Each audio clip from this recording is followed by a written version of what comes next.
Hi everyone, welcome back to my channel. Today we are going to be talking about my 5 favorite horror movie scores and my 5 favorite horror movie soundtracks. You're actually going to get more than 5 in here for each of these because a lot of the different franchises have multiple movies that have really exceptional music to them. So to start off, we're going to do the scores, and the first one that I want to talk about is really the Halloween franchise. So I think that John Carpenter's Halloween theme is such an iconic piece of music, and it's easily recognizable even if it's a non-horror fan that might hear it. I think that if it was like someone's ringtone or something and it went off in a public place, a lot of people would be turning their heads and looking because of how iconic it is.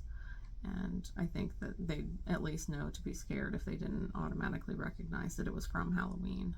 And I think that that's really indicative of a good score. I also really love Laurie's theme as well as Myers House. Those are some other good ones from this original score. And I also want to talk about the David Gordon Green trilogy films of Halloween 2018, Halloween Kills, and Halloween Ends.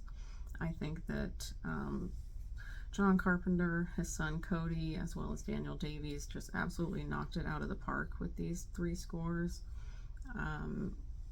My favorites from each of these would be, as far as 2018 goes, The Shape Hunts Allison. I think that that one is probably my favorite out of any of the songs from any of the scores of this trilogy. And then for Halloween Kills, I really love just the main title sequence because I think that it was perfectly paired with the jack-o'-lanterns that were coming on the screen during that main title sequence. It was perfectly punctuating when each of those new jack-o'-lanterns would come up, or you would have them setting fire. And then for Halloween Ends, I would choose Corey's Requiem. I think that it is a really good piece of music. And this score as a whole is definitely different from the other 2, but the movie is too, so it makes sense that this one would be, but it's all still very good. So the next one that I want to talk about would be Psycho by Bernard Herrmann. I think that this movie wouldn't be nearly as scary as what it is without such a good score. I think that he did a really great job here using different musical cues throughout the film. And the next one I want to talk about would be Poltergeist by Jerry Goldsmith. This one has always creeped me out more than any of the other ones on this list. I think that the music itself is very eerie, but another good thing that really creeps me out in it would be specifically in Carol Ann's theme, the use of children singing and children laughing in there. That it just completely gives me the creeps. It's not something that I want to watch before bed because of that score. And the next one I want to talk about is It by Benjamin Wallfisch. This score I think is gorgeous as a whole. Every 27 Years is definitely the standout in here for me. That used to be my ringtone for the longest time because of how beautiful it was. And then the last ones that I want to talk about on here are both Suspiria from 1977 and Suspiria from 2018. We have 2 vastly different movies with 2 vastly different scores, and I think that it was good that they went that route with it and didn't try to just mimic what was coming before. So in the original, we have Goblin who does the score, and it is unlike any other score that I've put on this list, and really unlike anything else I've ever heard. It is kind of weird and out there, but I love it. My husband does not. I was playing this at one point, I think, when I was maybe doing dishes, and he's like, "What are you listening to?" Because it was kind of the point in the theme for Suspiria where it's mainly just random noises at that point.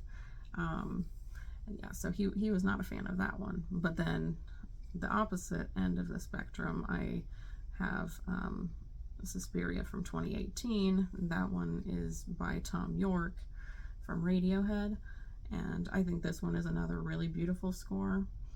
And I played Suspirium for my husband, and he never would have guessed that it was even from a horror movie, because that piece of music is absolutely beautiful. I actually put it on a playlist for my son for a lullaby.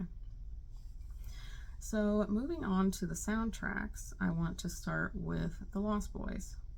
I am a huge 80s music fan, so naturally I was going to love this one. And it has a lot of recognizable artists from the time on there. We've got like In Excess and Echo and the Bunnymen. Some standouts from the soundtrack would have to be Cry Little Sister by Gerard McMahon, Lost in the Shadows by Lou Gramm, and I Still Believe by Tim Capello. The next one that I want to talk about is Jennifer's Body, and I did discuss this in one of my previous videos, that I love this soundtrack so much.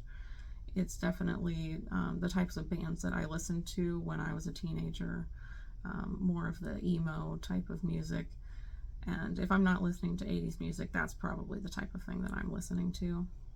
Some of the standouts on this one would have to be New Perspective by Panic at the Disco, Toxic Valentine by All Time Low, and Kiss with a Fist by Florence and the Machine. So the next one that I want to talk about is actually the whole Fear Street trilogy. I adore these films so much, and the music is definitely another selling point for these. I think that they picked really great song choices for the different times of these movies. Some of the ones that I really like the most on here would be Fear of the Dark by Iron Maiden, The Day I Tried to Live by Soundgarden, Carry On Wayward Son by Kansas, and then Mr. Greaves by Pixies. The next one I want to talk about is Maximum Overdrive. So this is a pretty goofy movie, not the best quality or anything, but the soundtrack is amazing, and that's because it was compiled of AC/DC songs, some of which were made for the film and some of which were ones that they had already made. Some standouts on here would be Who Made Who, which is obviously the theme of Maximum Overdrive. And then I also really love the one instrumental that's on there, DT. And the last one that I want to talk about is actually Rob Zombie's Halloween. So Rob Zombie's Halloween films are very divisive, and I'm not going to get into that here, but definitely expect me to get into that in a video here probably in October. But one thing that I can say without a doubt is that the soundtracks for these movies are fantastic, which makes sense because we have a musical icon in Rob Zombie, and I'm sure that he had most of, if not everything, to do with the soundtrack for these films. And I think the ones from the first film are favorites for me, and the ones that I can think of that I really like the most on there would be God of Thunder by Kiss, and then Love Hurts by Nazareth. So what did you think of this video? Did you like the ones that I chose, or would you have put other ones in their places? Let me know down in the comments. Leave a like on this video if you enjoyed it. Consider subscribing if you haven't already for more horror content. You can also follow me on Instagram at CarpenterHill78 for more horror content on there. I always post right after I have uploaded a video.